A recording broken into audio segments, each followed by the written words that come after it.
There is a form of exhaustion that sleep cannot cure. It exists independently of physical fatigue, operates on a different stratum of human experience entirely, and affects a growing percentage of the population in ways that remain largely misunderstood. This is not about being tired. This is about a fundamental depletion of cognitive resources that has become the default state for millions of human beings navigating contemporary existence. What we are discussing is mental fatigue as a baseline condition, a chronic state that defines how certain individuals interact with reality itself. These are people who wake up tired, who experience cognition as labor, who find that the basic act of thinking requires effort that others seem to expend effortlessly. The question we must address is not simply why this occurs, but what it reveals about consciousness, about the structure of human attention, and about the fundamental mismatch between how our minds evolved and the environment we have constructed around them. The psychology of chronic mental fatigue is not a medical diagnosis to be listed and dismissed. It is a window into the architecture of awareness itself, into the limits of what the human nervous system can process, and into the ways that modern existence systematically depletes the very resources required to navigate it. Let us begin with a basic premise that most people refuse to examine.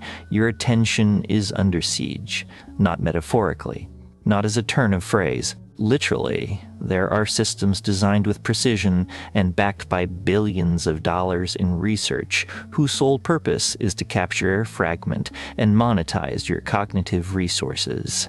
The human brain evolved to handle approximately 150 social relationships, to track seasonal patterns, to solve immediate survival problems within a relatively stable environment. It did not evolve to process thousands of informational inputs daily, to maintain awareness of global crises in real time, to make hundreds of micro-decisions about which notifications deserve response and which can be ignored. Mental fatigue in this context is not weakness.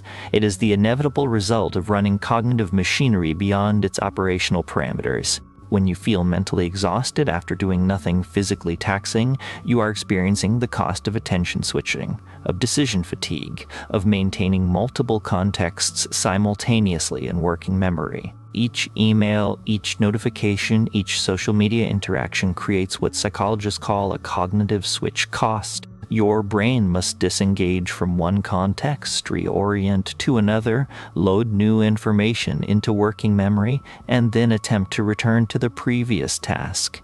This process consumes glucose. It depletes neurotransmitters. It creates genuine metabolic fatigue in the brain. What makes this particularly insidious is that the fatigue accumulates invisibly.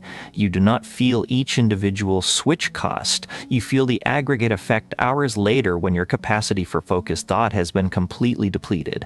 People who are chronically mentally tired are often people who are chronically overstimulated, whose attention has been fragmented so completely that the experience of sustained focus becomes physiologically difficult to achieve.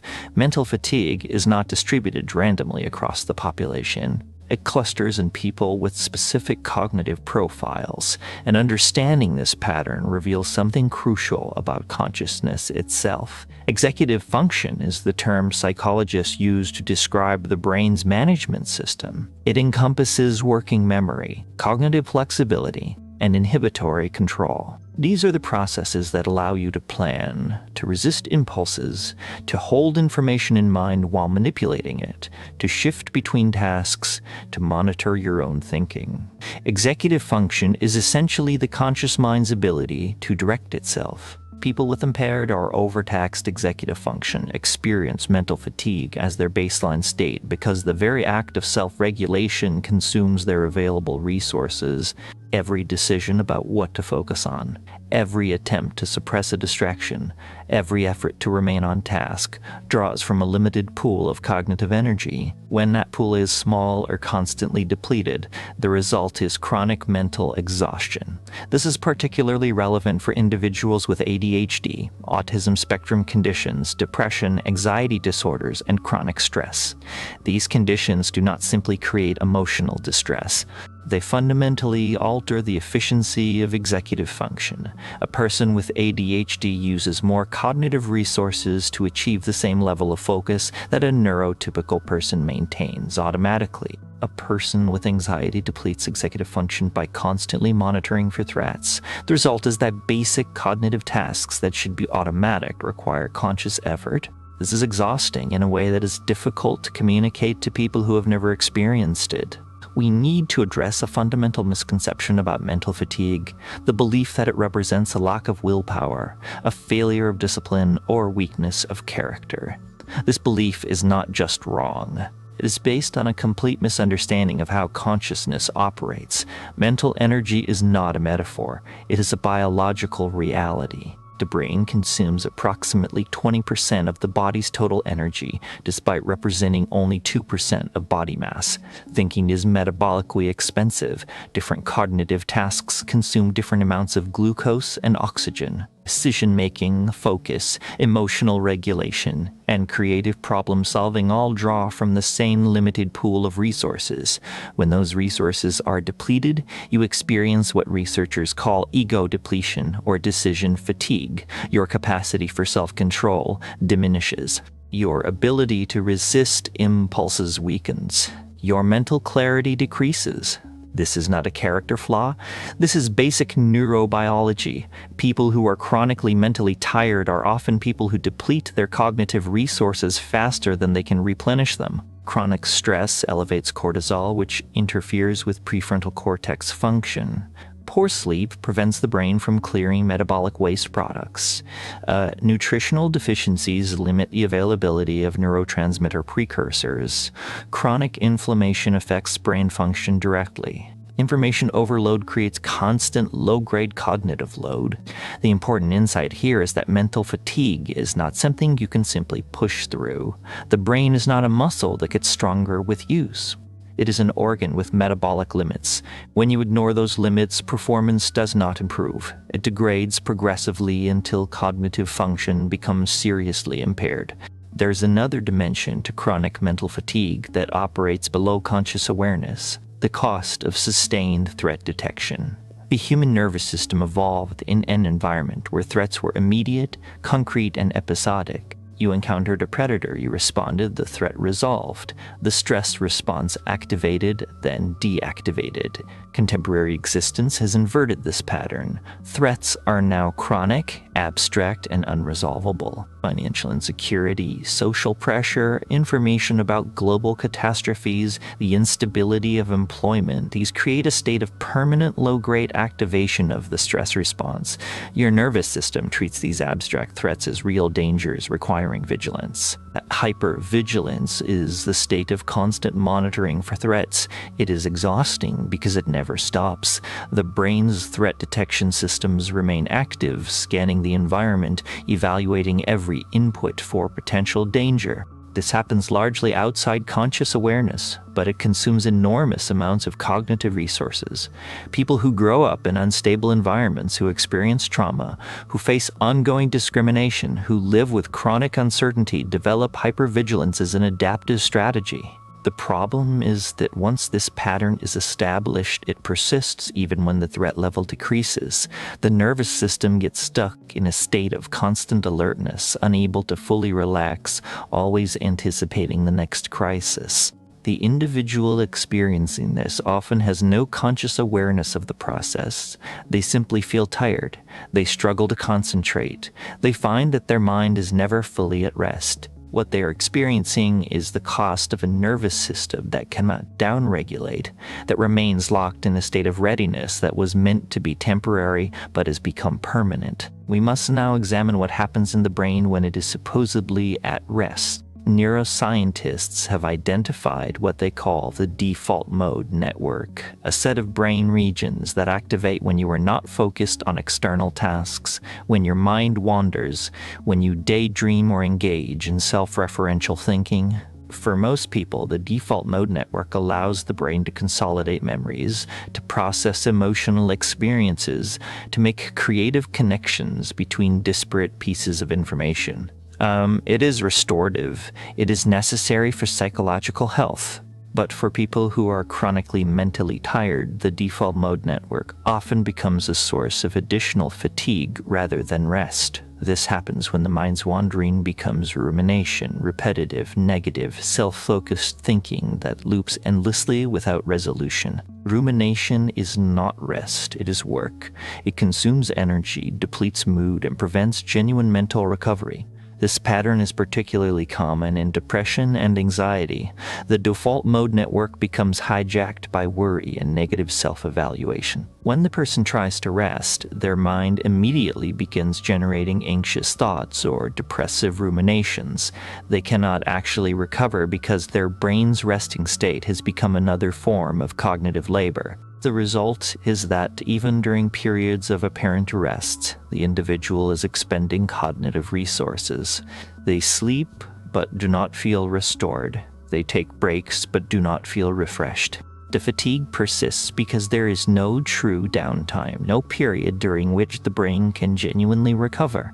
There is a neurochemical dimension to chronic mental fatigue that must be understood. The systematic depletion of dopamine, the neurotransmitter that underlies motivation, reward, and sustained attention. Dopamine is not simply the pleasure chemical as popular culture suggests. It is the anticipation chemical, the chemical of wanting, of goal-directed behavior, of the capacity to maintain effort toward a reward that is not immediate.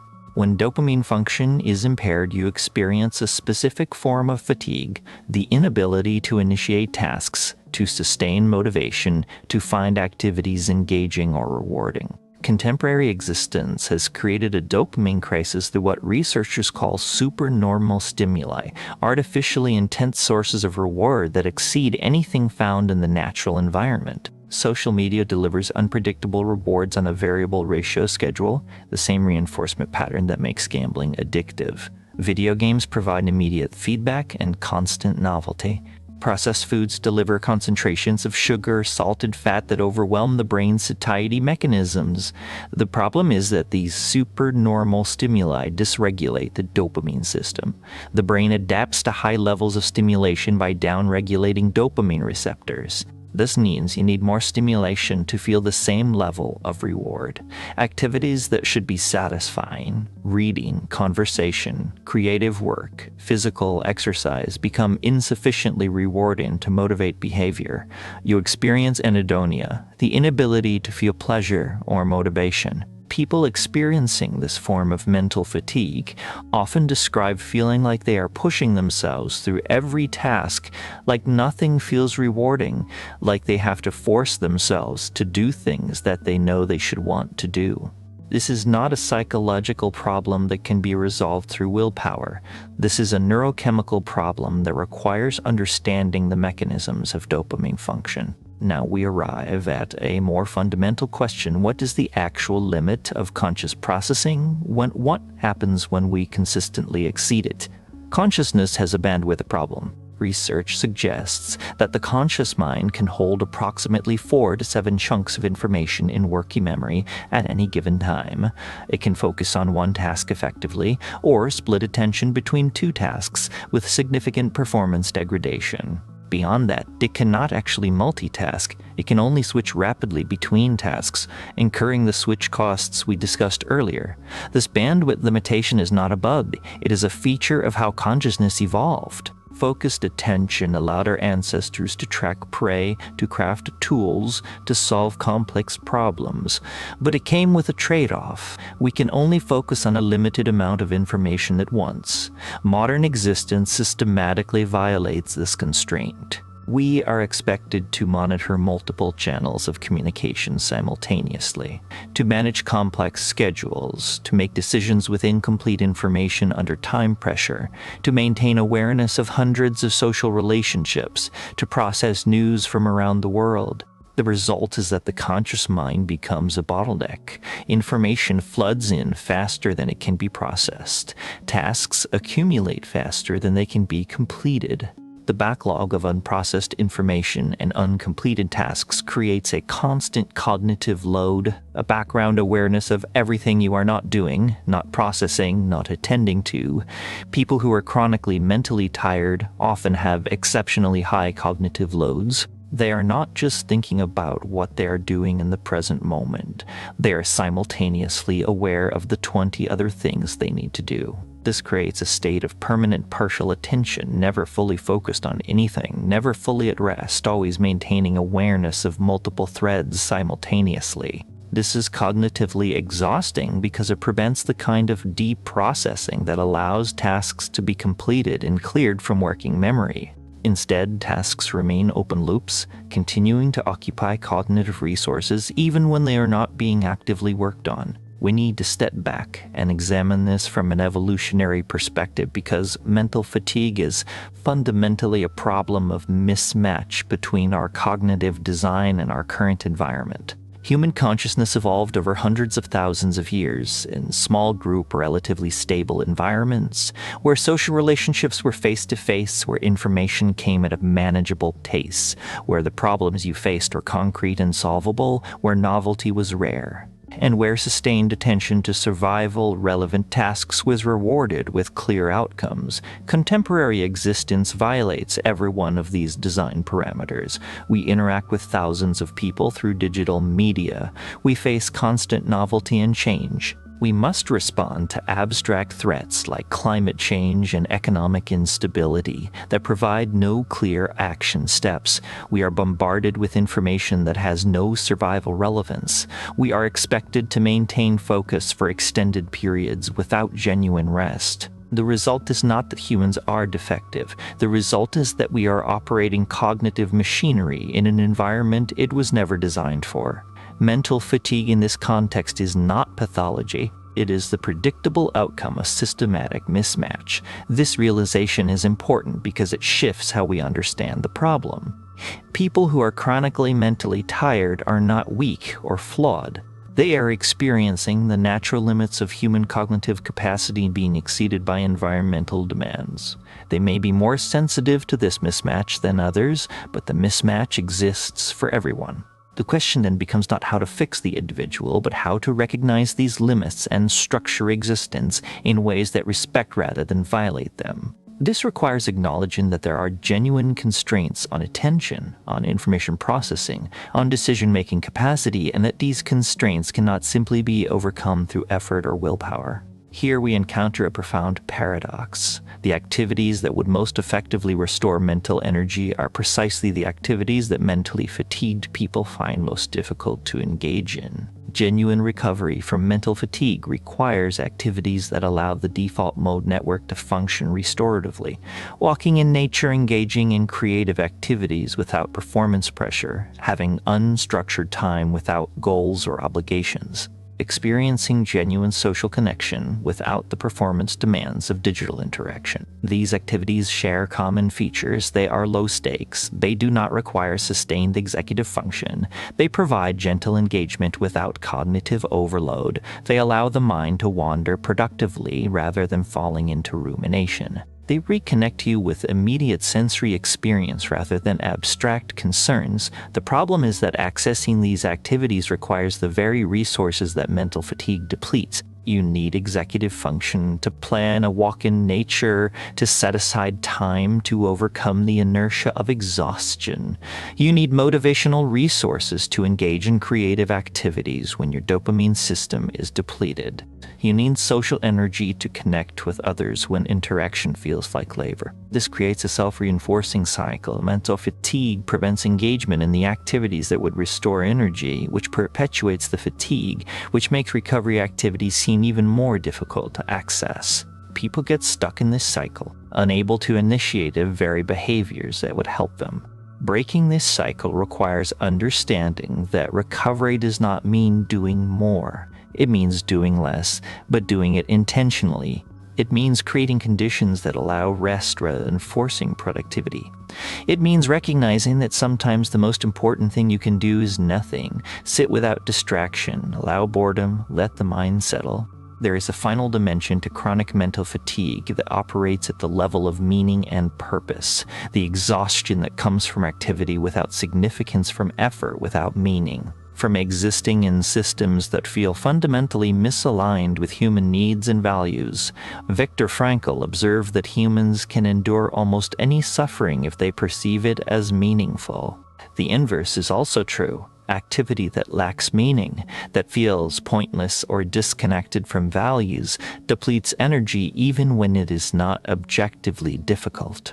Many people experiencing chronic mental fatigue are engaged in work or activities that feel meaningless to them. They spend their days on tasks that serve abstract systems rather than human needs that produce nothing of lasting value, that exist solely to generate profit for others, that require them to suppress their authentic responses and perform versions of themselves that feel false. This creates what researchers call moral injury, the psychological harm that comes from participating in activities that violate your values. It creates cognitive dissonance, the mental strain of holding contradictory beliefs about what you are doing and why. It creates existential exhaustion, the fatigue of existing without purpose. This form of mental fatigue cannot be addressed through rest or cognitive strategies alone. It requires confronting questions of meaning, what you value, what matters to you, what kind of life you want to construct, what you are willing to sacrifice for security versus fulfillment. People who address this dimension often find that their mental fatigue has a different quality. It is not that difficulty disappears. It is that difficulty in service of something meaningful feels different than difficulty in service of nothing. The exhaustion of purposeful effort is different from the exhaustion of pointless activity. So what can we conclude about the psychology of people who are always mentally tired? First, that mental fatigue is not a personal failing. It is the outcome of specific cognitive, neurochemical, and environmental factors that exceed the operational parameters of human consciousness. Second, that it is not a single phenomenon. It emerges from attention overload, executive function impairment, hypervigilance, rumination, dopamine depletion, information overload, evolutionary mismatch, and existential misalignment. Different people experience different combinations of these factors. Third, that it cannot be solved through willpower or discipline alone. These approaches treat mental fatigue as a problem of insufficient effort when it is actually a problem of depleted resources. Fourth, that addressing it requires understanding the specific mechanisms creating the fatigue, identifying which patterns are active, which systems are dysregulated, which environmental factors are contributing, which meaning questions remain unaddressed. Fifth, that recovery is possible but requires systemic changes rather than incremental adjustments. It requires restructuring how you allocate attention, how you manage cognitive load, how you create genuine rest, how you engage with meaning and purpose. The ultimate insight is this: mental fatigue is not just a psychological state. It is information. It is your nervous system communicating that something is misaligned, that resources are depleted, that current patterns are unsustainable. The question is not how to push through it. The question is what it is telling you about how you are living, what you are demanding of your consciousness, and what needs to change. People who are chronically mentally tired are not broken. They are responding to conditions that exceed human cognitive capacity. The problem is not the individual. The problem is the assumption that consciousness has no limits, that attention is infinite, that mental energy can be extracted without replenishment, that humans can be continuously optimized beyond their evolutionary design. Understanding mental fatigue means understanding consciousness itself, its mechanisms, its limits, its requirements, and its potential. It means recognizing that the mind is not a machine to be driven harder when it falters. It is a biological system with specific needs that must be met for optimal function. The fatigue you feel is not weakness. It is reality. The question is what you will do with that information.